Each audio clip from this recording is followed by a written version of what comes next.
ao nosso culto. Foi que faltou luz. Oi. Eita. Não é certo, senhor?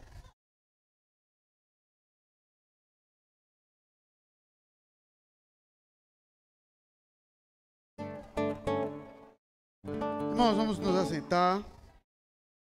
Convido você a abrir a sua Bíblia no clássico texto de 1 João, capítulo 1. Primeira epístola de João, capítulo 1, onde vamos ler apenas o versículo 9. 1 João 1, 9 diz assim, a inerrante palavra do Senhor. Se confessarmos os nossos pecados, Ele é fiel e justo para nos perdoar os pecados e nos purificar de toda injustiça. Vamos orar? Senhor Deus, nos perdoa. Quando lemos um texto como esse, que realmente seja o nosso sentimento, é um estímulo a pedir perdão ao Senhor, não um estímulo a pecar, jamais. O apóstolo João é muito cuidadoso em justamente mostrar que uma pessoa que vive na prática do pecado não nasceu de novo.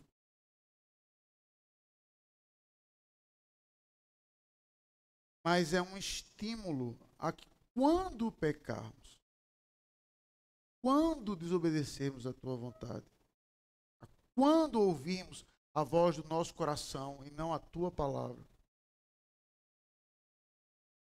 não é afundando ainda mais no pecado que isso vai resolver. Não é procurando outros deuses, outras maneiras de satisfação que vai resolver. Mas é confessar os pecados ao fiel e justo juiz. E justamente por causa da mediação de Cristo Jesus, Ele nos perdoará e nos purificará de toda injustiça. Então, Senhor, é isso que o teu povo aqui reunido faz. Pedir perdão dos pensamentos, ações, vontades que vão completamente de encontro ao Senhor.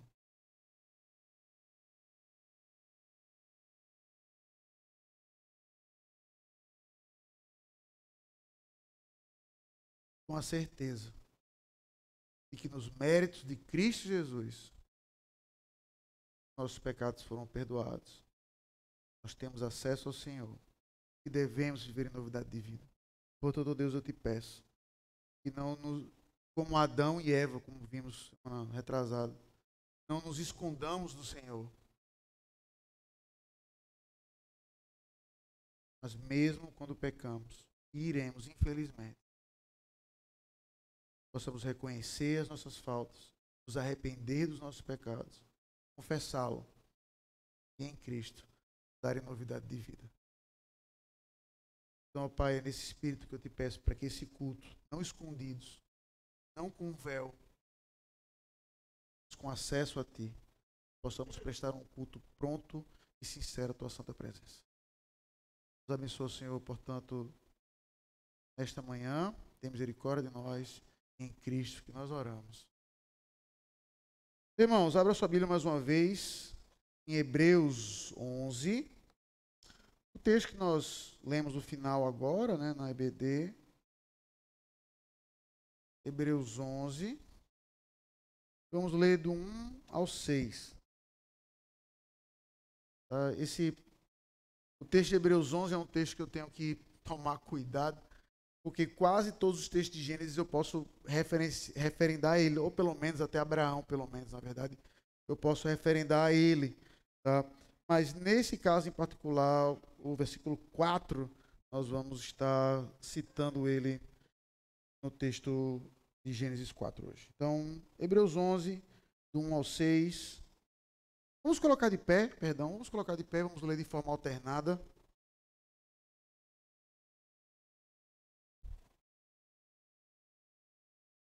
eu lerei os ímpares e a igreja os pares. Diz assim a inerrante palavra do Senhor. Ora, a fé é a certeza das coisas que se esperam e a convicção de fatos que se não veem.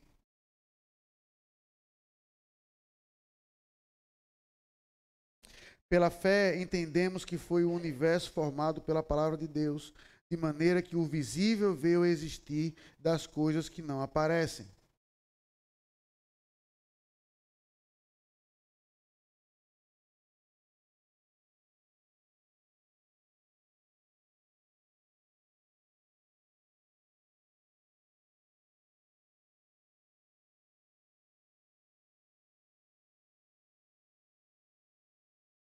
Pela fé, Enoque foi transladado para não ver a morte, não foi achado, porque Deus o transladara, pois antes da sua transladação obteve o testemunho de haver agradado a Deus.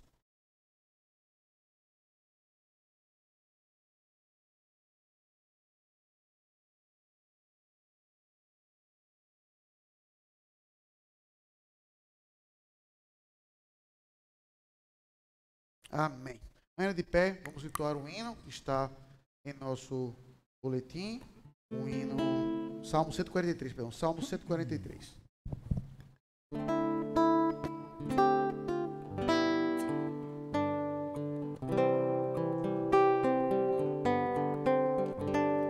Senhor, atende a minha prece, pois muito fiel e justo és.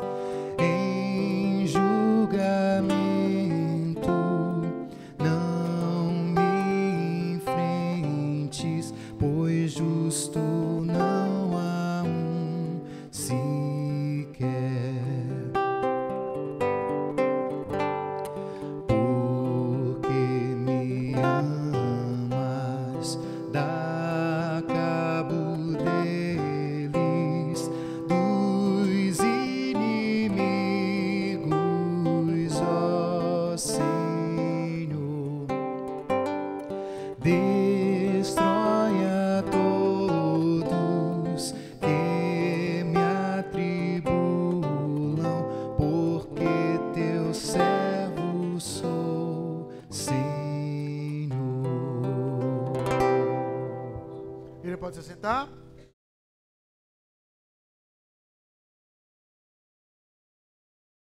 Vamos orar mais uma vez, desta feita em oração pastoral.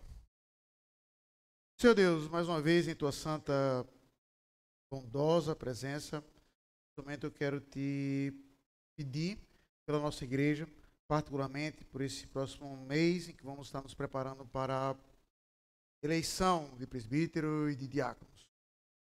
Pai, que o Senhor tenha misericórdia da nossa igreja, que possa ser mais uma eleição em paz, como tem sido, possa ser mais uma eleição em que homens de Deus sejam levantados, como tem acontecido também, que seja mais uma eleição que o teu nome possa ser glorificado.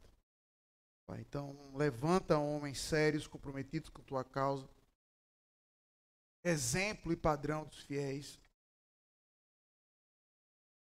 que tem as características necessárias para que, não eles, mas para que o teu nome possa ser conhecido aqui em nosso meio e na sociedade ainda mais. Nos ajuda, Pai, então, a termos realmente uma igreja que olha para mim para fora dos portões de assistência social, a pregação do Evangelho.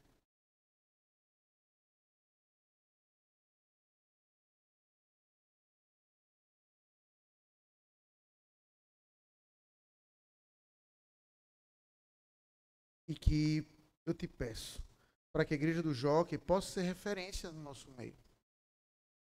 Não por vaidade, não pela quantidade de pessoas, pelo seu alcance financeiro, ou, acima de tudo, ou em particular por causa de pecados ou problemas em nosso meio.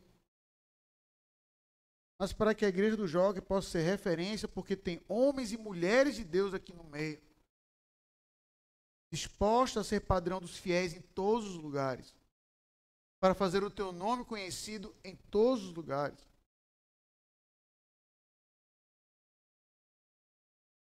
Então, Senhor, nos abençoe enquanto igreja, eu te peço. Os que estão para ser recebidos como membros agora, terminamos a classe de catecúmenos. Que o Senhor os lembre disso. Eles vão ser membros de uma igreja, não é para simplesmente serem alimentados. Não é porque é legal, mas para que eles possam dar o bom testemunho do Senhor aqui em nosso meio. Servir ao Senhor aqui em nosso meio. Que nós, já os membros da igreja, possamos recebê-los com amor, carinho, nesse contexto de distanciamento social, em que nos reunimos online. É difícil isso.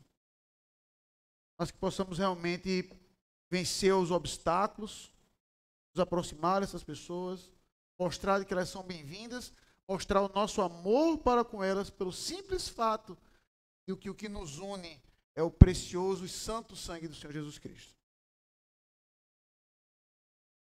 Então Deus abençoe cada uma dessas vidas, que elas possam também ser referência e padrão dos fiéis aqui no nosso meio.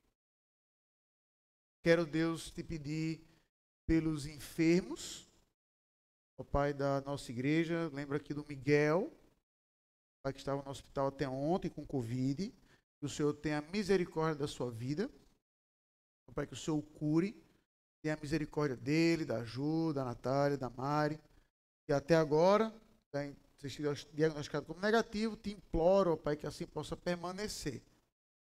Que o Senhor tenha misericórdia do Miguel no combate a essa peste que ainda assola todo o mundo.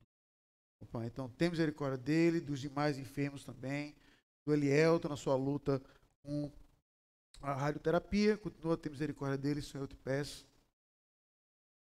Do amigo do Joel, de demais enfermos que agora eu posso ter me esquecido, Pai, mas eu descanso na certeza de que o Senhor sabe muito bem.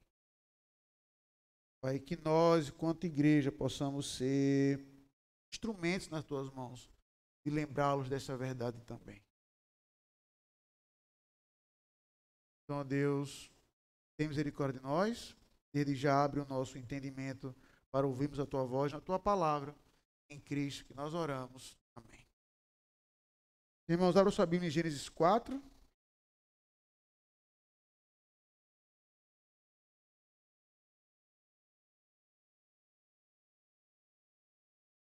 Ainda enquanto os irmãos abrem a Bíblia, permita-me só uma breve explicação de algo. Esse texto de Gênesis 4, ele, na minha singela opinião, do ponto de vista narrativo, ele é junto com Gênesis 3, tá certo? Então, ou seja, se você for observar, na minha opinião, Gênesis 3, 4 e 5, eles são 3 capítulos de uma grande narrativa. Tá? Você vê uma grande narrativa que começa em Gênesis 3 e ela termina no primeiro toledote da semente da mulher em Gênesis capítulo 5. Tá bom? Então, dito isso, dentro desse capítulo, que é o capítulo 4, eu vou concordar com qualquer pessoa que falar que a narrativa ela termina no final. Tá certo? No versículo 26, falando do nascimento de Sete, no lugar justamente de Abel, que foi morto. Tá? Mas, por motivos de homilética, de aplicação, eu vou estar lendo só até o 16.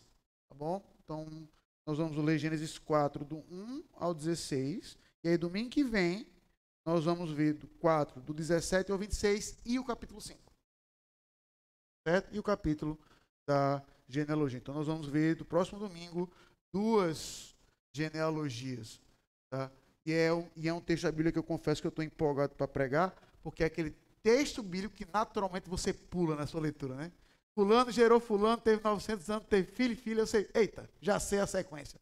Aí você vai lá para Gênesis 6 de saída, né? Então eu espero poder mostrar até por que esses textos são relatados nas Escrituras. Bem, Gênesis 4 diz assim, a inerrante palavra do Senhor. Coabitou o homem com Eva, sua mulher. Esta concebeu e deu à luz a Caim, e então disse: adquiri um varão com o auxílio do Senhor. Depois deu à luz a Abel, seu irmão. Abel foi pastor de ovelhas e Caim, lavrador. Aconteceu que no fim de uns tempos trouxe Caim do fruto da terra uma oferta ao Senhor. Abel, por sua vez, trouxe das primícias do seu rebanho e da gordura deste. Agradou-se o Senhor de Abel e de sua oferta, ao passo que de Caim e de sua oferta não se agradou. Irou-se, pois, sobremaneira Caim, e descaiu-lhe o semblante. Então lhe disse o Senhor: por que andas irado, e por que descaiu o teu semblante? Se procederes bem, não é certo que serás aceito? Se todavia procederes mal, eis que o pecado jaz à porta. O seu desejo será contra ti, mas a ti cumpre dominá-lo. Disse Caim a Abel, seu irmão: vamos ao campo. E estando eles no campo, sucedeu que se levantou Caim contra Abel, seu irmão, e o matou. Disse o Senhor a Caim: onde está Abel, teu irmão? Ele respondeu: não sei. Acaso sou eu tutor do meu irmão, de meu irmão? E disse Deus: que fizeste? A voz do sangue de teu irmão clama da terra a mim. És agora, pois, maldito por sobre a terra, cuja boca se abriu para receber de tuas mãos o sangue de teu irmão. Quando lavrares o solo, não te dará ele a sua força, serás fugitivo e errante pela terra. Então disse Caim ao Senhor: é tamanho o meu castigo, que já não posso suportá-lo. Eis que hoje me lanças da face da terra, e da tua presença hei de esconder-me. Serei fugitivo e errante pela terra. Quem comigo se encontrar me matará. O Senhor, porém, lhe disse: assim, qualquer que matar a Caim será vingado 7 vezes. E pôs o Senhor um sinal em Caim, para que não o ferisse de morte quem quer que o encontrasse. Retirou-se Caim da presença do Senhor e habitou na terra de Nod, ao oriente do Éden. Vamos orar? Senhor Deus, mais uma vez eu te imploro que o teu Santo Espírito nos ilumine para entendermos a tua santa palavra. Deus, para que esse texto tão conhecido das Escrituras possamos glorificar ao Senhor com a vida de Abel e em Cristo Jesus e olharmos para Caim como um reflexo de muitas vezes da nossa vida aqui. Tem misericórdia, portanto, ó Deus, de nós e em Cristo Jesus que nós oramos. Amém. Crianças, o texto que nós lemos aqui, ele é um texto conhecido demais de Caim e Abel, tá? É um texto que você pode ter certeza disso, que sua mãe morre de medo dele, com medo de acontecer a mesma coisa com os irmãos, em particular se é o seu caso, como minha mãe, que foram mãe de 2 meninos, né? Tem alguns aqui, quando olha por 2, assim, rapaz, isso aí briga que nem Caim e Abel. Tá? Só espero que o fim da história não seja o mesmo. Mas a história, crianças, ela é uma continuação direta de Gênesis 3, com alguns poréns. Tá? Você vai ver agora o homem, obviamente, no seu estado já de queda, não é no jardim, mas já afastado do jardim. Onde Adão e Eva agora têm o primeiro filho, chamado Caim, tem o segundo filho, chamado Abel. Esses vão oferecer sacrifício ao Senhor. E um sacrifício é aceito e o outro não, crianças. O motivo pelo qual o sacrifício é aceito, eu entendo que um é dito aqui na passagem, um é dito em Hebreus 11:6. O que é dito em Hebreus 11:4, é de que Abel, pela fé, trouxe seu sacrifício. Então, um motivo é esse. O outro motivo, que dá o que o texto mostra, é de que o texto vai dizer que Caim trouxe do fruto da terra, no versículo 3. Mas no versículo 4, crianças, você vai observar que quando é dito o que Abel trouxe, veja que palavras específicas são usadas. Gordura, primícia. Tá? A ideia de que Caim trouxe qualquer coisa, não é que ele trouxe coisa ruim, mas ele trouxe qualquer coisa e Abel trouxe o melhor. Tá? Então Deus aceita a adoração de Abel, não aceita a de Caim. Então Caim fica com raiva. E veja, crianças, que Deus fala com Caim, não é nem com Abel. Deus fala com Caim. Por que você está assim? Faça direito que as coisas são como deve ser. Agora, domine o pecado do seu coração. Porque o texto, criança, vai dizer que o pecado jaz à porta. A ideia de jaz à porta é como se fosse um leão pronto para dar o bote. A espreita ali, como aqueles filmes que você vê o leão com escondidinho na moita para dar um bote. Só que nesse caso, o pecado não está escondido. Deus, ele fala, ele está aí. Vigie ele. E o que você vai ver, então, é o oposto disso. É Caim, raiva, mata o seu irmão. E então Deus pergunta o que aconteceu. E veja que interessante, crianças. Deus protege Caim. É um fato na narrativa que a gente muitas vezes ignora. Eu nunca vi alguém pregando sobre isso, mas Deus protege Caim. Quando o Caim fala, meu castigo é muito grande, que você vai ser nômade. O castigo, em certo grau, pior do que o pai, porque o do pai disse, você vai trabalhar com suor e espinho. Mas a terra vai dar sustento. Para Caim, meu amigo, desista, a terra não vai. Como se o pé de Caim fosse podre. Onde ele pisasse, ia ser tudo amaldiçoado. Aí Caim, meu Deus do céu, meu amigo, me mate logo. Porque quem me vê vai querer me matar. E Deus faz o contrário. Deus protege Caim. Vai dizer, quem matar Caim vai ser vingado 7 vezes.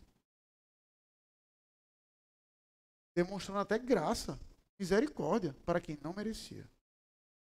Então, crianças, eu queria trazer para vocês 2 aplicações essa manhã. A primeira. Sabe por que Caim matou Abel? Não é que ele estava com raiva de Abel, não, viu? Ele estava com raiva de Deus. A insatisfação de Caim era com Deus. Só que quando a pessoa está insatisfeita com Deus, crianças, a tendência dele é entender que o problema está em todo mundo, menos nele. Então, para ele, o problema não estava nele. Estava, não. Peraí, a minha adoração não foi aceita, a dele foi, então eu já sei. É por isso que você fica com raiva quando seu amigo tira uma nota melhor que você na escola. Quando ele ganha um presente que você não ganha. Quando ele tem um celular melhor do que o seu. Sua insatisfação não é com aquela pessoa, é com Deus. Pastor, mas eu nunca vou querer matar uma pessoa. E esse é o problema, a gente não sabe disso. Infelizmente, criança. A partir do momento que a gente deixa o pecado dominar em nosso coração, é um animal incontrolável. Só a graça do Senhor para poder controlá-lo. Senão, literalmente o inferno é o limite. Então nunca pense, crianças, que existe uma medida boa para pecado, em que você, não, isso aqui não tem problema, eu posso fazer isso aqui, eu posso fazer isso aqui. É um leão que, se não for dominado pela graça de Cristo, ele nos domina. Ou como disse alguém mais santo e mais sábio do que eu, ou você destrói o pecado na sua vida, ou o pecado destrói você. Então não deixe o pecado fazer morada no seu coração. Diferentemente de Caim, busque e confesse a Cristo Jesus como Senhor. E mesmo Caim não merecendo, misericórdia foi dada a ele. Mesma coisa conosco, criança. Nós temos Cristo. Nós temos Cristo. E derrama a sua graça e misericórdia para nós que não merecemos. Corra para Ele e viva para Ele. E que esse Salvador os salve. Deus nos abençoe. Irmãos, veja. O texto que nós lemos aqui, você vai encontrar inúmeros paralelos com Gênesis 3. Da forma as palavras sendo ditas. Por isso que o ideal, quando você estiver lendo sua Bíblia na sua carta devocional, leia junto. Você tem Gênesis 3 e emenda Gênesis 4. Por quê? Porque veja que o texto, ele nem cria assim, passado algum tempo, a ideia é, acabou Gênesis 3, o homem foi expulso, olha o que acontece. Só que aí, eu devia ter dito às crianças também, mas fica aqui dito agora, você tem que ler sabendo que Gênesis 4, ele acontece num espaço de anos, óbvio, né? Ou seja, você que tem muito tempo de igreja já ouviu aquela piada. Quem foi o maior assassino do mundo? Caim. Por quê? Porque matou 1/4 do mundo. Tinha 4 pessoas, matou 1, pronto. Proporcionalmente. Não é o caso. Tanto é que o texto vai dizer que Caim fugiu, encontrou uma cidade, casou. Então não existia só Caim, Abel, Adão e Eva. Você tem que saber que ao longo o texto só vai relatar Caim e Abel. Mas como o texto de Gênesis 5 vai deixar claro, Adão e Eva teve filhos e filhas. Tá certo? Primeira coisa. Então, o homem coabitou com Eva, sua mulher, ela deu à luz a Caim, o primeiro filho. Veja. Aí veja o que Eva diz. E aqui você vê de novo a mulher caindo no exato mesmo problema do capítulo 3. Como assim, pastor? Veja, volte a sua vista para o versículo 15 do capítulo 3. Vai dizer assim: porém, inimizade entre ti e a mulher, entre a tua descendência e o seu descendente. Este ferirá a cabeça e tu lhe ferirás o calcanhar. Então veja. Veja que Deus, ele assume para si quem vai esmagar a cabeça da serpente. Só que ele fala o meio. Porém, inimizade entre a tua descendência, falando da serpente, e o seu descendente. Então veja que Deus tem em mente uma pessoa específica.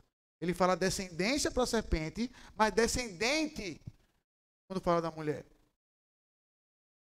Ele não diz quem é esse descendente aqui. Nós sabemos que é Cristo, mas não vai dizer quem é, quando. Mas aí, quando a mulher nasce, em português, eu acredito que o tradutor quis dar uma aliviada, como se fosse uma expressão de alegria da mulher, só que em hebraico, a leitura direta do texto seria assim, da frase de Eva: adquirir um varão com o Senhor. A palavra auxílio não tem.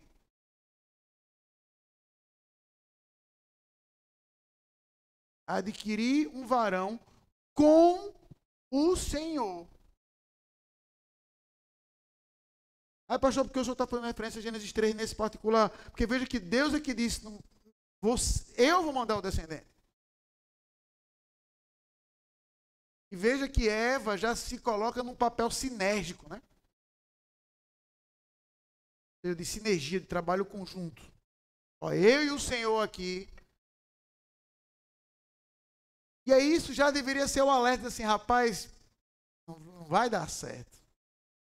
E é exatamente o que acontece. Não vai dar certo. Porque Deus em nenhum momento coloca, simplesmente fala que é da semente da mulher, mas a mulher se coloca aqui, ó, fui eu que fiz. Fui eu que fiz. Junto com o Senhor, mas fui eu também. Cadê meu mérito? Então você já vê que o texto já aponta para que, rapaz, a mulher ainda não aprendeu muito bem a lição. Ela aprende, pastor, a lição? Aprende. É só você ver quando o Sete nasce. Veja como ela fala. E veja, até para já mostrar isso, veja aí o versículo 25. Tornou Adão a coabitar com sua mulher, ela deu à luz a um filho, a quem pôs o nome de Sete, porque disse ela: Deus me concedeu. Está vendo a diferença? Ela aprendeu a lição. Ela aprendeu. Mas observe que no começo ela, opa, eu e Deus, viu? Só é Deus nessa história, não. E aí você já começa a ver o problema. Continua. O texto vai dizer então que depois de Caim, ela teve outro filho, Abel. Aí observe que de Abel não é dito nada. Simplesmente nasceu e vai colocar a profissão dos dois. Abel, pastor de ovelhas, e Caim, lavrador. Veja, irmãos. As profissões de Caim e Abel são importantes para você entender uma coisa só. Que o homem continuou, e isso é um elogio, a ouvir a palavra de Deus. Por quê? Porque veja que as duas profissões dos filhos de Caim e Abel eram exatamente o que o Deus tinha ordenado para o homem fazer em Gênesis 1 e 2. Arar a terra,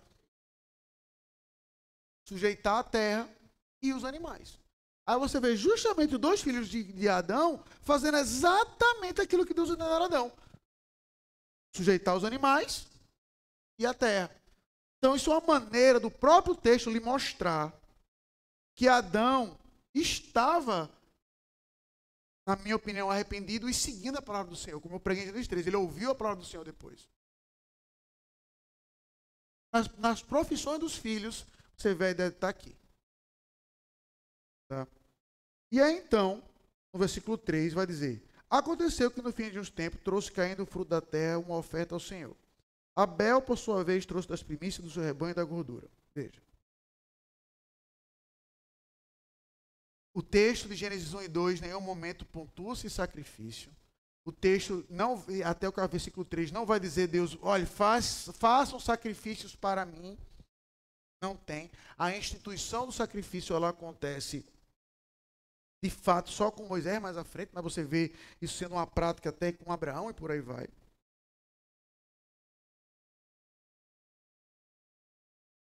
Então, pastor, como é que eles souberam disso? Não sabemos. Aí, tradição oral, talvez observando o final de Gênesis 3, quando Deus mata um animal para poder cobrir Adão e Eva. Mas o texto não vai dizer o como era de fato esse ritual. Com certeza, o Senhor o instituiu em algum momento, porque Deus deixa claro que aceita a adoração de um dos dois. Então a pergunta é, por que Deus se agradou da oferta de Abel e não da de Caim? Ah, porque a de Abel, a resposta de alguns. Ah, porque a de Abel teve sangue. Não acredito nisso, porque nem todas as ofertas veterotestamentárias tinham sangue. Na verdade, você vê até orientações em Levítico para famílias mais pobres, a oferenda era com farinha. Era com farinha. Então, o que a gente sabe que não é? Ah, porque não tinha sangue. A gente sabe que não é isso. Porque o próprio Deus institui ofertas que não têm sangue. Ah, o senhor leu, pastor, Hebreus 11:4. Porque Abel teve fé e Caim não. Pronto. Concordo. Esse é o argumento base de Calvino. Tá? Calvino, ao comentar esse texto, vai dizer que Deus rejeitou a oferta de Abel e não de Caim por causa da fé, como vai dizer o texto de Hebreus 11:4. Basicamente, isso é o argumento de Calvino. E eu concordo. Mas não é que eu não concordo imparcialmente. Eu acredito que o texto de Gênesis 4 oferece também um outro ponto. Ou seja, a fé é nos dito com clareza que era a motivação. Só que aonde é que você vê a fé em ação no texto? Esse é meu ponto. Para Hebreus 11, fé não é simplesmente uma atitude, é um pensamento. São ações, como a gente viu aqui há pouco tempo, numa série que a gente fez em Hebreus 11. Então, aonde é que você vê no texto de Gênesis 4 a fé de Abel? Nas palavras que Moisés usa. Veja que para Caim vai dizer que ele trouxe do fruto da terra. Simples assim. Colheu algo, botou. O texto não vai dizer que era ruim, que era estragado, nada disso, sem nenhum drama. Mas a ideia de que ele, feito Anne, Léo, compra banana no Pão de Açúcar. Vou lá, perto de casa, compro e levo. Pronto, foi isso que eu fiz. Escolhi, fiz o que eu fiz. Aí quando você vai ver o de Abel, veja que é específico. Não vai dizer, Abel trouxe do rebanho. Se fosse o paralelo da mesma ação, seria, Caim trouxe do fruto da terra e Abel trouxe do seu rebanho. Veja que é dito, primícia do rebanho e da gordura. Então veja que Caim ofereceu um sacrifício ao Senhor, sem dúvida.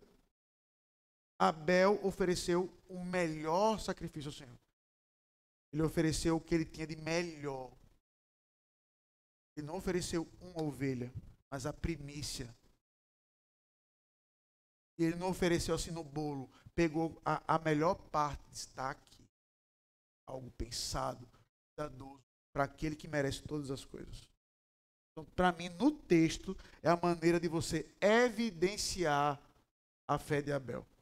Onde o texto coloca palavras específicas para o sacrifício de Abel e não coloca para de Caim.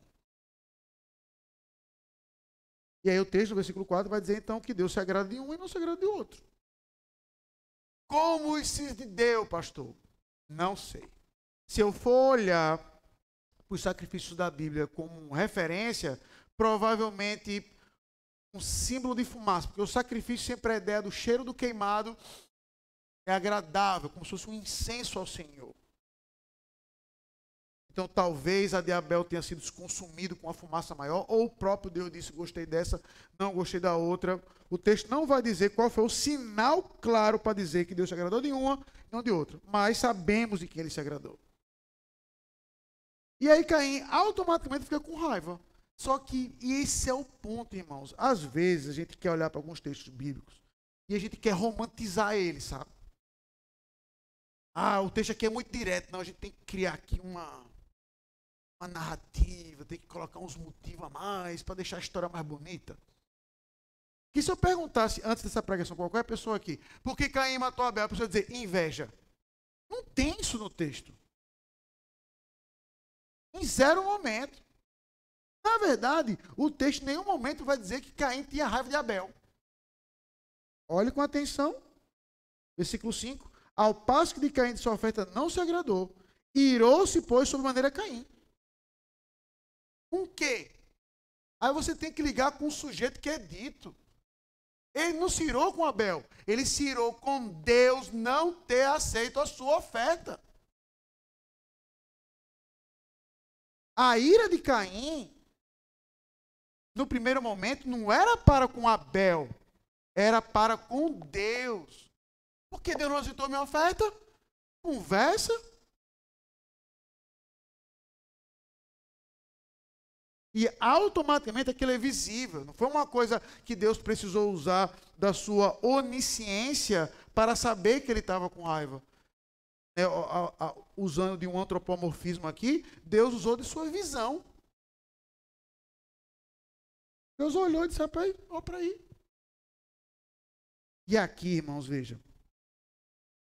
É onde eu quero mostrar o aspecto que é de semelhança, mas de contraponto com Gênesis 3. Esse não seria um momento da serpente dar o bote. Veja, você acabou de ver uma tentadora em Gênesis 3. Que vê a mulher lá no paraíso. O que Deus diz? Não é assim não, vai lá, come. Não era a hora da serpente. Oxi. Então, esse aí não precisa de nada. É só dar o toquezinho, ó. Mata teu irmão. Faz isso. Aí você vê exatamente como tem Gênesis 4. Ele amplia a narrativa de Gênesis 3, mostrando que o homem, agora, por conta do pecado, não carece mais da serpente para ser tentado. Basta o coração dele. Não carece mais de um fator externo, dizer assim, o que é que Deus diz? Não, não é assim não. Basta o coração caído. E ainda assim, você vai ver Deus em sua misericórdia, alertando, ou seja, não é a serpente que fala com Caim, é Deus. É Deus que alerta Caim. Por que você está irado? Porque você está com o rosto caído. Faça as coisas direito. Proceda como deve. Aí ele adianta. Veja que aí ele não fala a serpente. Mas ele mostra que a serpente agora está no coração. Porque a ideia de estar à porta é de um animal pronto para dar um bote, como se fosse uma serpente pronto para atacar. É óbvio que essa metáfora você pode usar qualquer animal, como eu usei para as crianças de um leão. É a ideia de um animal pronto para dar o bote. Mas dentro do contexto, o melhor animal a ser referido aqui é uma serpente.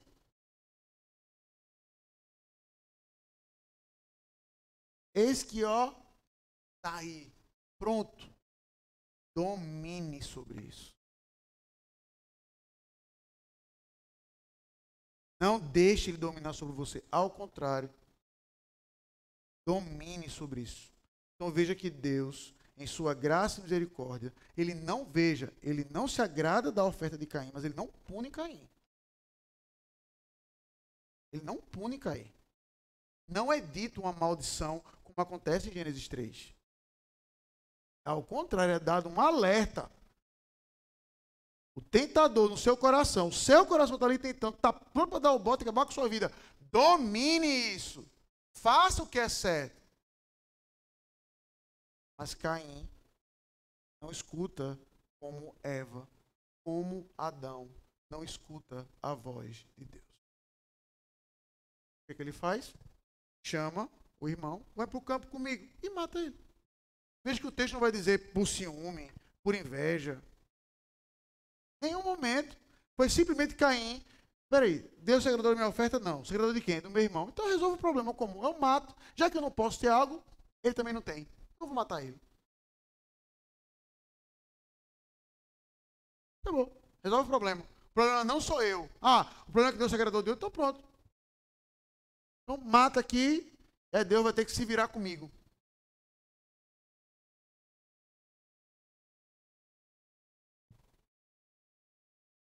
E aí veja que semelhante a que Deus fez com Adão, ele faz com Caim. Porque Adão peca, aí Deus pergunta, Adão, onde estás? E a Caim, ele pergunta, onde está Abel? A estrutura da pergunta é a mesma. O que você fez? Onde é que você estava? Fizeste? Aí veja que o que fizeste também é dito a Caim. Mas a ideia é a mesma. Ou seja, o que Deus fez com Adão, ele fez com Caim. E para você ver como o pecado é uma desgraça, Caim deu o mesmo tipo de resposta. Mesmo tipo de resposta. Cadê o teu irmão Abel? Aí ele responde, eu sou lá o cuidador dele. Eu sou lá o cuidador dele. Sou eu o tutor do meu irmão? Sou eu que tomo conta dele? Aí no 10, aí Deus já deixa claro que ele sabia o que aconteceu, mas ele pergunta, o que fizeste? O que você fez? E aí, nesse versículo, tem algo que eu vou trabalhar melhor como uma aplicação, mas veja que interessante. A voz do sangue do teu irmão clama da terra a mim. Veja, Abel não fala na Bíblia, no sentido literal, não fala. Pode olhar. Não é dito, Abel falou isso. Você vê Deus falando com Caim, você vê Caim falando e dialogando com Deus. Abel, só é dito a profissão dele, só é dito o que ele fez. Pronto. Só que observe que Caim mata Abel e Deus fala no presente. A voz dele, a voz do sangue dele, ou seja, e é algo que já o primeiro ainda germinando, ainda pequeno, mas é o que a Bíblia vai crescendo ao longo, de que nem a morte é algo eterno. Ou seja, que você vai ver que Deus continua sendo o Deus de Abel ainda vivo. Ou seja, Caim, o que é que tu fez? Que a ideia para você tentar visualizar é como se Abel estivesse do lado de Deus dizendo, tá aqui, cadê a minha vingança? Ou seja, você vai ver Abel sim falando ao lado do Redentor dele. Nem a morte pôde calar Abel. Assim como nem a morte quebrou o fato de Deus ser o Deus de Abel. Isso é incrível. A voz dele clama contra mim. Não é que alguém me disse um dedo duro. Não, não. É Abel que me disse o que aconteceu. Foi Abel que me disse o que aconteceu. Foi o sangue dele.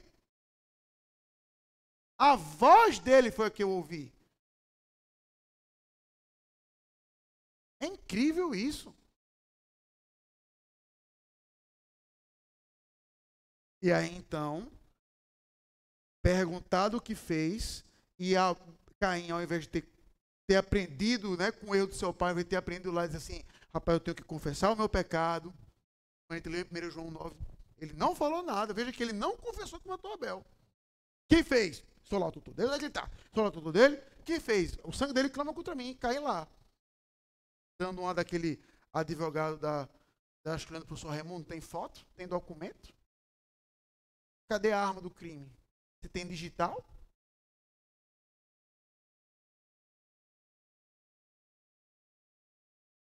Aí Deus diz.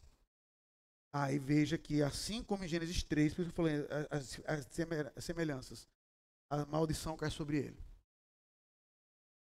Só que, diferentemente do que acontece com Adão em Gênesis 3, a maldição sobre Caim é pessoal. Ou seja, sobre Adão, a terra é maldita por tua causa agora. Com ele, é pessoal. Tu é maldito por sobre a terra. Tu é maldito por sobre a terra. E aonde você andar, você vai ser nômade.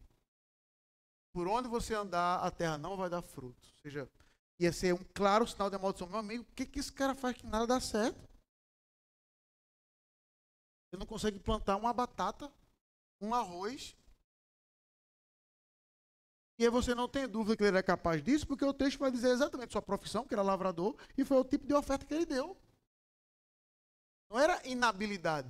Não era como se eu adolescente, minha mãe me expulsasse de casa, vai lá plantar batata, assim, eu acho que ia morrer de fome. O texto então já quebra, não era inabilidade, era maldição. Você vai ser um fugitivo pela terra, você vai ser nômade. Aí Caim, então, fala. Ele, veja, isso que eu acho incrível. Caim não reconhece o pecado dele. Em nenhum momento, zero. Pequei contra o Senhor. Mas reclama. É tamanho o meu castigo que eu não posso suportá-lo. Esse é o típico texto que quando você lê, você fala assim, que miserável. O cara está todo errado e ainda está reclamando. Veja, e é como eu costumo brincar aqui na igreja, né? Graças a Deus eu não sou Deus, porque se eu fosse Deus, eu ia dizer, tu está achando pouco. Ah, pois toma então. Ah, tu está achando pouco. É como sua mãe, seu pai já deve ter lhe dito, está achando pouco? Ah, pois fique mais uma semana de castigo. Pois tira isso aqui também.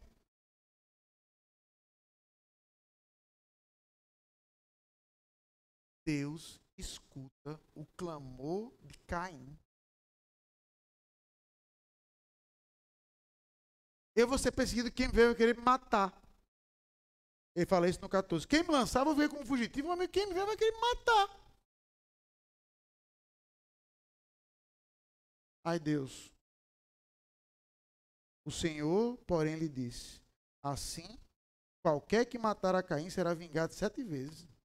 E pôs o Senhor um sinal em Caim para que não ferisse de morte quem quer que o encontrasse. Ou seja, que sinal era esse? Não sei. Eu posso dizer o que não era. Vou começar por um engraçado, mas se você tem algum tipo de conhecimento de ficção, há quem acredite que Caim era o primeiro vampiro. Certo? Por causa desse texto, que foi dado um sinal e vai dizer para ele que ele não ia ser ferido de morte, ou seja, com a ideia de que ele ia ser imortal. Aí, há quem acredite que Caim era o primeiro vampiro. Não, não era. Tá certo? E, antigamente, me parece que houve uma revisão na teologia deles, mas os mormons acreditavam que era a cor negra. Tá? E o sinal era que Caim teve a cor negra e a pessoa ia de vista bater e dizer, rapaz, não mexe nesse cara não. E por um bom tempo eles acreditaram nisso. Que era o sinal da maldição de Caim, era a cor negra. Zero momento o texto vai dizer isso. E como era esse sinal, pastor? Não sabemos. Não sabemos. O fato é que Caim morre, tá? Como o texto vai, lá embaixo vai pontuar a questão de nasceu e morreu nas descendências. O ponto é que Deus preservou a vida de quem tirou a vida de alguém. Veja que aqui Deus não aplicou o que Deus vai dizer a Noé em Gênesis 9, pouco mais à frente. Gênesis 9, o que é que Deus fala? Se alguém tirar a vida, com a vida vai pagar. Aqui não. Se foi o primeiro assassinato, Deus já poderia estabelecer logo a regra aqui. Pois, meu amigo, quem matar, é isso mesmo, Caim. Deus é isso mesmo, Caim. Você não matou? Isso é justiça você morrer também. Pois Deus aplica misericórdia.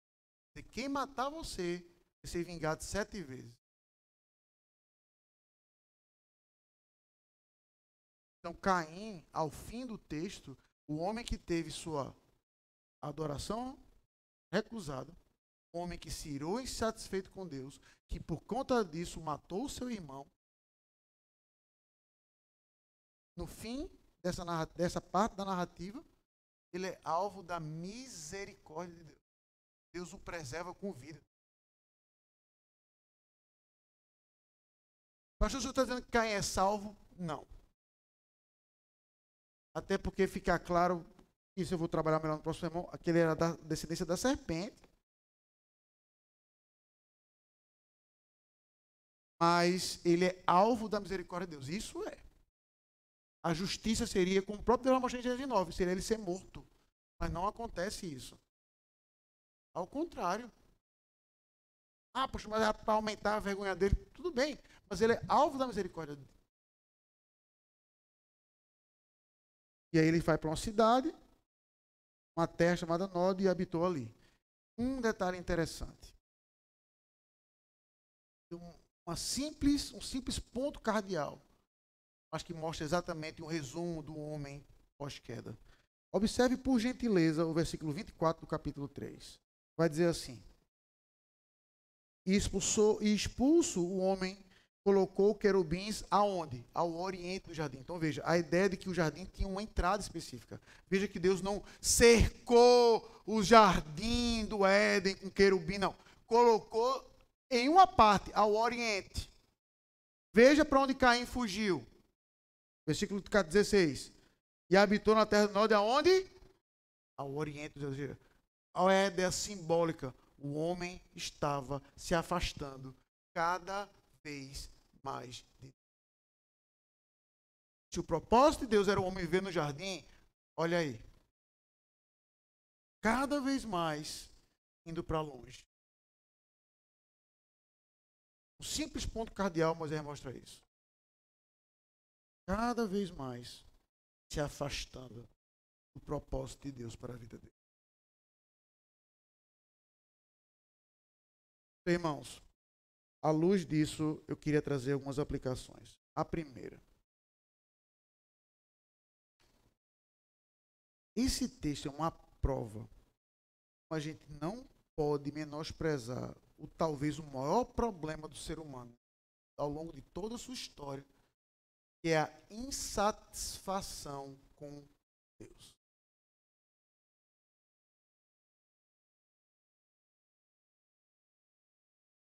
Hoje a gente vive em um contexto, em uma sociedade que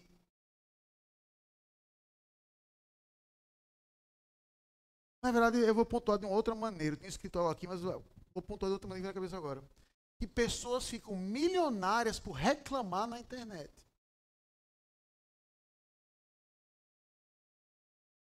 A gente gosta de ver gente que faz a vida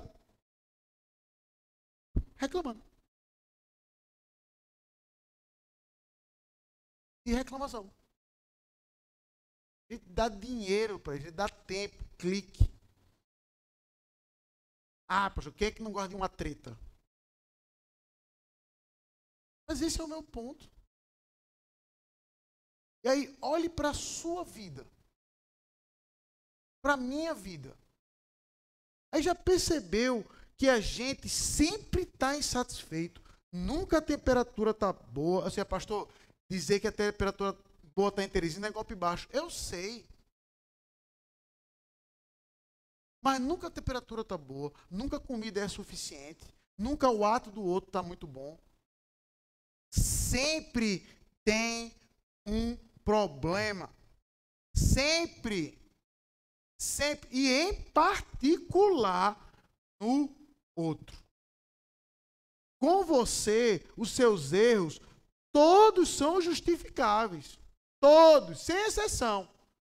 Ah, porque eu estava sem óculos. Ah, porque eu estava bêbado. Ah, porque eu estava drogado. Ah, porque eu fui abusado na minha infância. Ah, porque eu tenho depressão. Ah, porque eu tenho ansiedade. Ah, porque eu tenho isso. Ah, porque eu tenho aquilo. Ah, porque fizeram isso comigo. Ah, porque não sei o quê. Mas do outro, miserável. Cascavel. Do outro, não tem contexto, não. O seu pecado, é até engraçado isso. Pastor, veja bem, quando já começa assim, eu já espero mais. Quando eu era pequenininho, quando eu nasci, aconteceu tal coisa, eu pronto. Eu já sei o fim da história, rebater. E a sua esposa? A minha esposa é ruim mesmo, pastor. Ah, é? E é o que eu tento demonstrar exatamente isso. A sua insatisfação não é... A esse mundo tem muita gente... Pronto, quer ver um dos argumentos?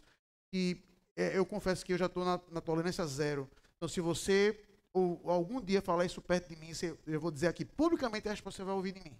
Ah, pastor, eu não gosto de ir para a igreja, porque na igreja tem muito hipócrita. Eu vou dizer, concordo, tem um aqui falando comigo.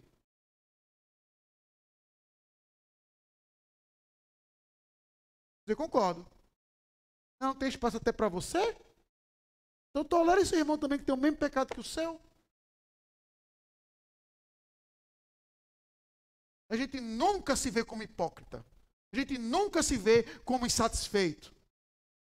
E aí, como disse o sábio pregador, e dentro da igreja o problema ainda é pior, aí eu vou voltar ao texto de Gênesis 3 para fazer essa referência, que veja que quando Adão se esconde de Deus, ele se esconde no jardim, no lugar de adoração, ou seja, no lugar que ele deveria ter um encontro com Deus, ele se esconde.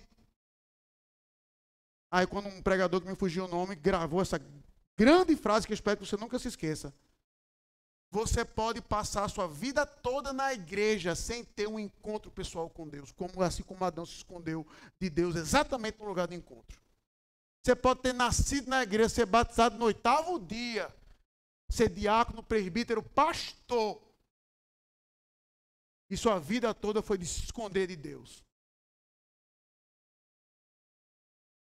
E sua vida toda foi de insatisfação com Deus. Aí você passa o dia, a semana, a oportunidade que tem reclamando dos outros, tentando resolver o problema dos outros, mas não reconhecer o seu problema, não reconhecer as suas dificuldades, não reconhecer o seu pecado, não reconhecer a sua necessidade de arrependimento. Não. Se eu matar o meu irmão, se eu fizer isso com o outro, retire ele da igreja, tira fulano da igreja, tira ciclano da minha vida. E você vai continuar o miserável pecador carente de Deus como era antes. Aí você pode chegar para mim e dizer assim, pastor, mas eu nunca vou fazer como Caim, eu nunca vou matar o meu irmão. Como é que você tem certeza disso? Eu não conheço uma pessoa crente, nascido na igreja, que olhe para uma situação e diga assim, vou pecar amanhã. Talvez você conheça. Eu não. Pastor, amanhã eu estou indo pecar. Vou fazer X coisa. Na maioria absoluta dos casos, ele não soube controlar o pecado ali naquele momento, mas não foi uma coisa antecipada, aquela coisa amanhã eu vou fazer. Mas justamente como ele não vigiou o pecado do coração naquele momento, ou foi construindo algo ao longo do tempo, quando ele se deparou com o pecado, ele, buf, não tinha nem as armas, nem como resistir. Veja que Deus fala para Caim, domina isso. Caim não domina e vai dizer quem? A culpa é do meu irmão, pois eu vou matá-lo.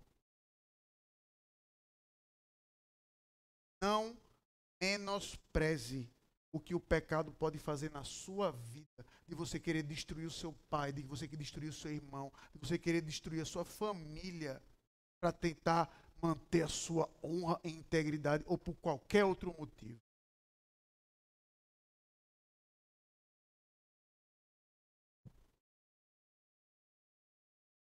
É de Deus que você precisa.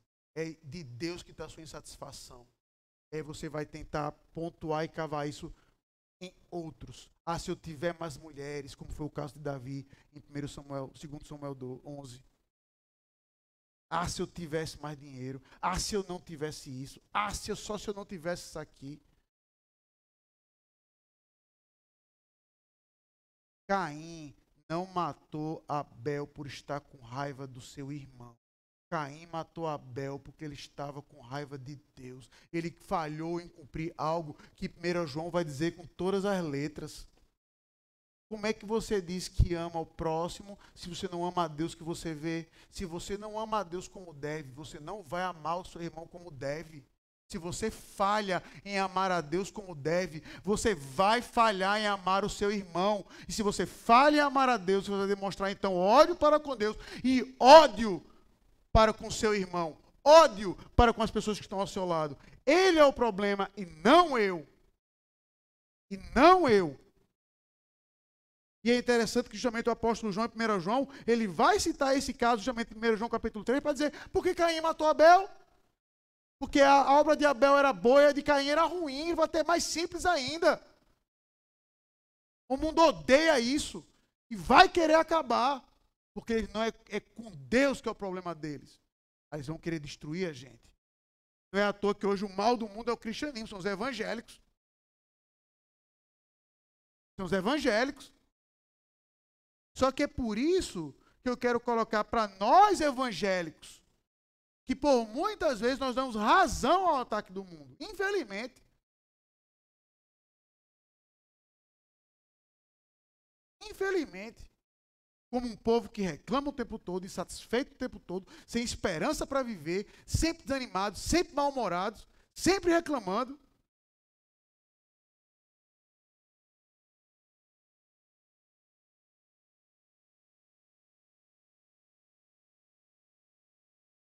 Olhe o seu coração, confesse o seu pecado. O seu problema não é com o outro, é com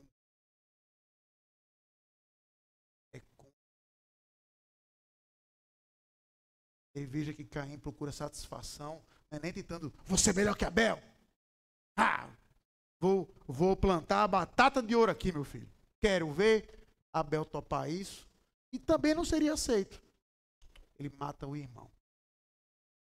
Não menospreze o poder do pecado na sua vida. A partir do momento que você está insatisfeito com ele. O que você é capaz de fazer, literalmente, eterno é o limite. Literalmente. Confesse seu pecado. Conte satisfação em Deus, para que você tenha satisfação na vida e no próximo. Como segunda aplicação, irmãos. E aí que eu quero ser agora um pouco mais animador, olhando para Abel. E depois eu vou voltar e concluir com Caim. Veja que Abel falou com Deus, né? Na morte, mas falou. O sangue, a voz do sangue dele clama. E é interessante como o escritor de Hebreus, usando essa ideia, ele fala, Abel, mesmo morto, ainda fala. Pela fé ofereceu o melhor sacrifício, e mesmo morto, ainda fala. Isso agora é um lembrete para nós, como filhos de Deus que nós somos, que nem a morte, como diz o apóstolo Paulo em Romanos 8, 38 e 39, é capaz de nos separar do amor de Deus que está em Cristo Jesus. Que o que o mundo tem a lançar conosco pode ser doloroso? Pode. O por muitas vezes, pode nos matar, pode nos deixar cabisbaixo, pode nos deixar aflitos, como Cristo ficou antes da cruz. Mas o amor de Deus para com o seu povo é maior do que o que qualquer pessoa no mundo pode fazer para com ele. O amor de Deus para com você é maior do que o amor da sua mãe para com você. Ah, pastor, não existe nada como amor de mãe. Existe. Maior. Maior. A gente vai ver isso em Abraão lá, ainda tem muito capítulo pela frente. Mas qual de nós não chega assim, Leonardo, oferece a Mônica por amor a mim? Aí no meu caso, eu torceria perfeito. Assim, Senhor, eu acredito que o Senhor só fala pelas Escrituras. E você comigo, né? Senhor, eu acredito que o Senhor só fala pelas Escrituras, tá certo? Então, não posso fazer isso, que o Senhor não pode entrar em contradição. Mas imagina um pentecostal. Uma pessoa que entende que Deus fala diretamente com ela. Sacrifica o teu filho. Hoje. Aí, deixa eu me colocar nessa posição. A minha primeira oração é dizer, Senhor, eu tenho certeza? O Senhor não quer o meu carro, não? Porque carro nada, eu ia começar primeiro com um chaveiro. O Senhor não quer um chaveiro, não? Real. Eu ia negociar o máximo que eu pudesse.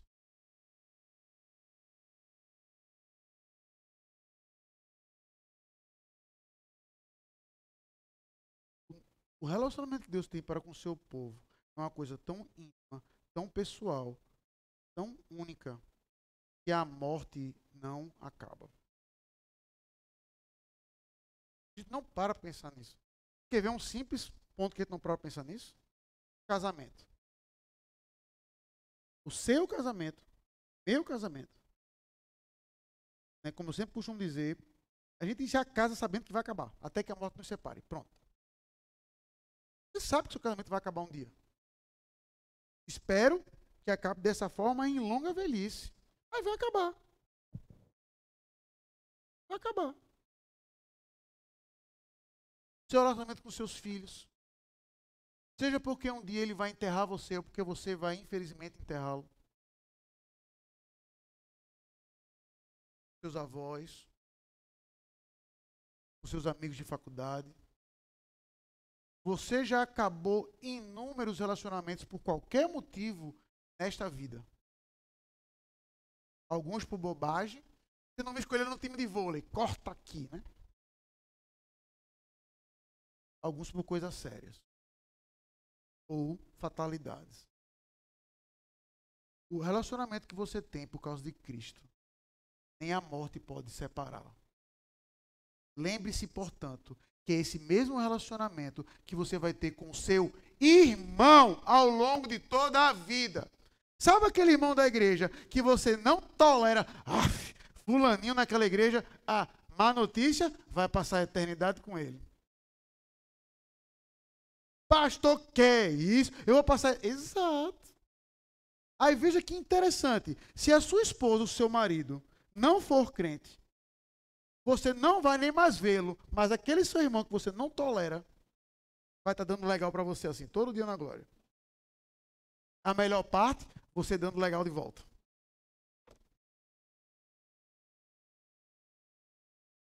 O que é interessante quando o texto vai postar assim, a voz de Abel falando, é um lembrete para o crente que a morte não é o fim. Que o crente não deve ter medo dela. Não é o fim. Nós vamos continuar o nosso relacionamento com o nosso Salvador. Nós vamos continuar o nosso relacionamento com os próximos que estão em Cristo Jesus também. Não tema a morte.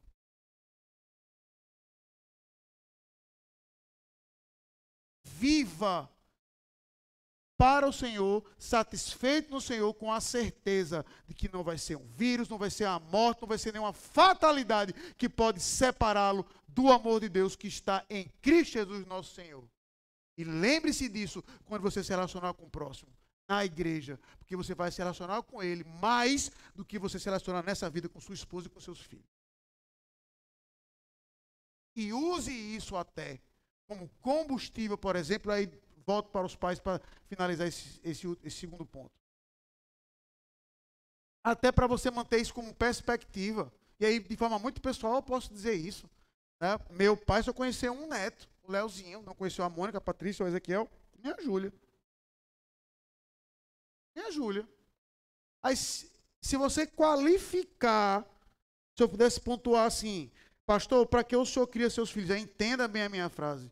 É óbvio que eu crio os meus filhos para a honra e para a glória de Deus, tudo isso. Mas se eu pudesse colocar de uma maneira muito didática, assim, pastor, para que o senhor cria os seus filhos? Eu respondo, para que eles possam conhecer a Mônica e a Patrícia, né? O avô deles na glória. Para que elas possam conhecer o avô delas na glória. Elas não tiveram privilégio na vida, felizmente. Mas Deus permita, elas tinham na morte. E ela vai se relacionar com o avô dela como seria impossível nessa vida, porque lá não tem pecado. A gente não gosta de pensar na morte, a gente não gosta de pensar nesses aspectos. Mas o que os textos nos mostram é como Deus continua o relacionamento com o seu povo. Por fim. O que a gente vê nessa passagem, num contexto de morte, assassinato, de um irmão matando um outro, é um Deus misericordioso e gracioso. E mostra misericórdia que não merecia. Pastor, mas Caim não demonstrou misericórdia nenhum. Abel matou porque estava insatisfeito com Deus. Como é que pode? Exato. E esse é o ponto. A gente automaticamente perceba a ironia. Você automaticamente quer dar o tratamento a Caim que Caim deu a Abel. Ele não merece. Como é que ele pode ter isso? Como é que Caim, um miserável como esse, é preservado com vida, enquanto meu pai morreu, enquanto eu estou passando por isso, enquanto eu tenho que fazer tanta coisa na minha vida, enquanto tenho um irmão me atazanando, enquanto minha mãe está assim, enquanto eu estou com Covid, enquanto não sei o quê. Como é que pode um caba ruim feito Caim ter vivo e eu tá passando por isso? Como é que Caim, um primeiro assassino, que entra na história como o primeiro assassino, teve misericórdia e eu estou passando por isso? É aí que você mostra exatamente como o nosso coração é igual de Caim. A gente é incapaz de identificar com Caim. A gente quer ser o Abel, a vítima, que reclama. E não de reconhecer os nossos pecados. E não de dizer, Senhor, o que eu mereço é pior do que eu tenho. É pior do que eu tenho. É muito menos. Isso tudo que eu estou passando de problema nessa vida é pouco para o que eu mereço. Pouco para o que eu mereço. Porque eu não merecia nem nascer. E se eu nascesse, o que eu merecia era morrer e passar a eternidade no inferno. É isso que eu mereço. E é dessa forma que eu tenho que ver. Mas não, o outro, como pode Caim viver, meu Deus, uma pessoa tão ruim, e eu passando por isso. Você é como Caim, meu amigo. Eu sou como Caim, não percebe isso não? E veja que Caim em nenhum momento agradece a Deus. Zero. Caim que tanto falou para reclamar, para dizer assim, obrigado. Não ouviu o Senhor.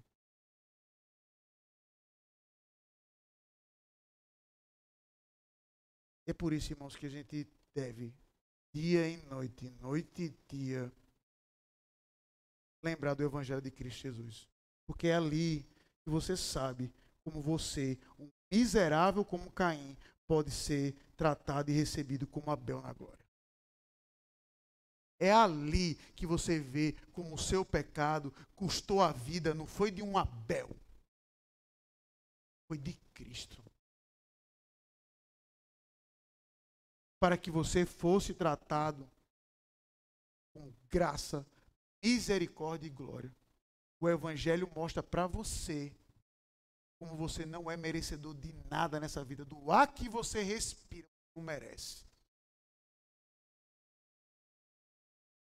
Tenha muito cuidado ao pedir justiça. Justiça para com Deus. E se Deus atender sua oração, minha irmã, meu irmão, me lembre. Eu brinco com isso, mas é verdade. Quando você for orar por isso, me lembre para nunca estar no mesmo voo que você no avião. Senhor, derrama justiça na minha vida. Eu alto, mas vou perguntar, viaja quando?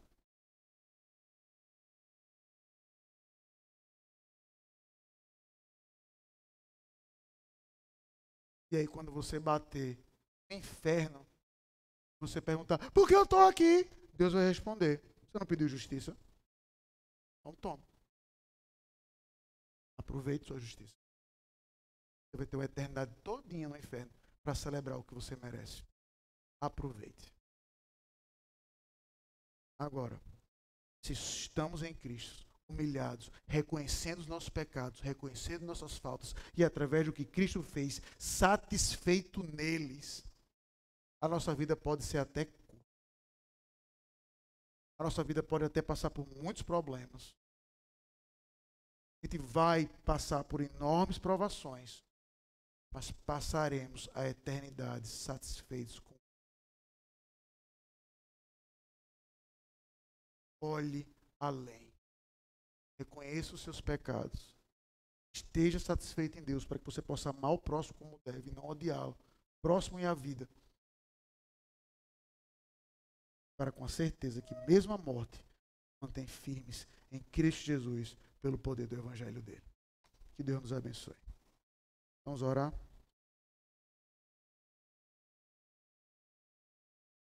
Senhor Deus, muito obrigado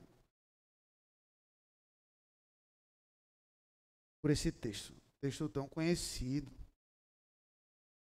Mas a gente parece que não aprende a lição dele.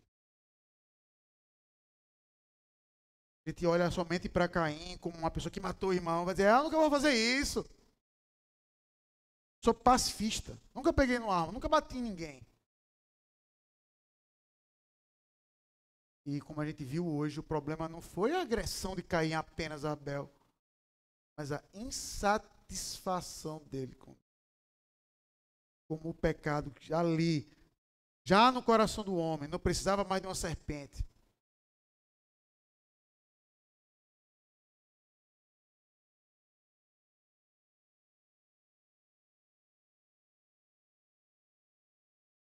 É capaz de destruir aquilo que Deus fez, a imagem e semelhança dele.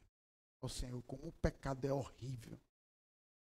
Como o pecado nos deixa tristes, desanimados, cabisbaixos, reclamões, desesperados, aflitos, ansiosos, depressivos.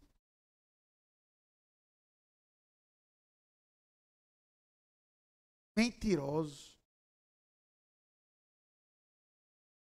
enganadores, enganados. Ó Senhor, como o pecado nos destrói. E ainda assim, dizemos, o problema é o outro. O problema é o outro, é ele, é aquilo. Eu tenho que matar, se não tiver aquilo, o mundo vai ser melhor. A ironia de ver que talvez o mundo fosse melhor se a gente não tivesse.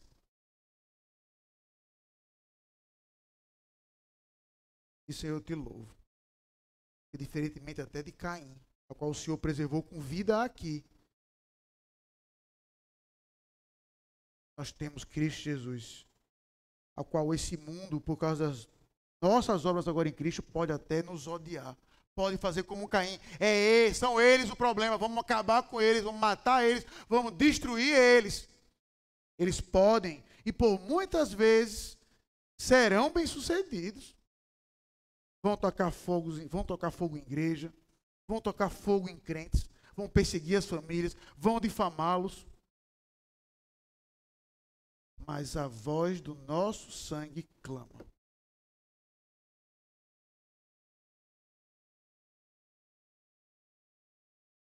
Continuamos em relacionamento com o Senhor. E mesmo que Ele venha nos matar, quem vai pedir a vingança seremos nós mesmos do teu lado, porque Cristo nos deu nova vida.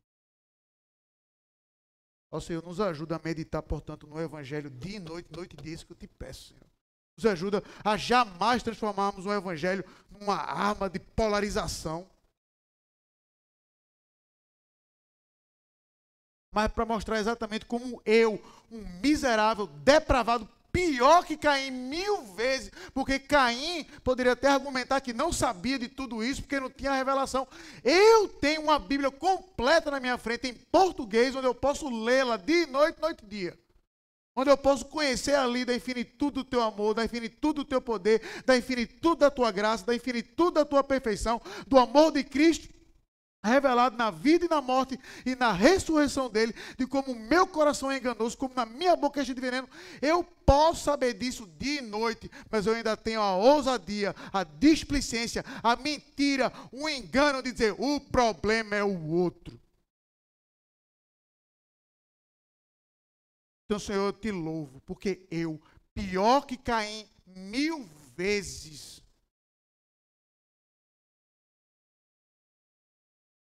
mesmo sem nunca ter derramado sangue de ninguém, literalmente, eu sou pior do que Caim. Nós somos piores que Caim.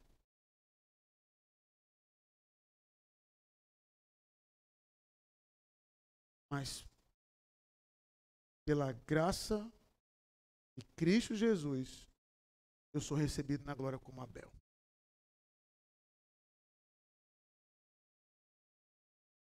Obrigado, Senhor. Muito obrigado. Nós não merecemos isso. Eu te imploro, então, de forma muito prática, nos dá uma vida satisfeita no Senhor. Até me atrevo nessa oração a fazer uma última aplicação. Possamos sorrir mais. Dizer bom dia mais. Ajudar o próximo. Como uma demonstração tácita de que não importa o que aconteça conosco nessa vida, nós estamos satisfeitos com a tua vontade. Mesmo que ela possa parecer dura, difícil, dolorosa, sabemos que o nosso Redentor vive e nós viveremos com Ele por toda a vida. Eu te imploro, Senhor, nos dê essa perspectiva. Muito obrigado por Cristo. Muito obrigado por Cristo.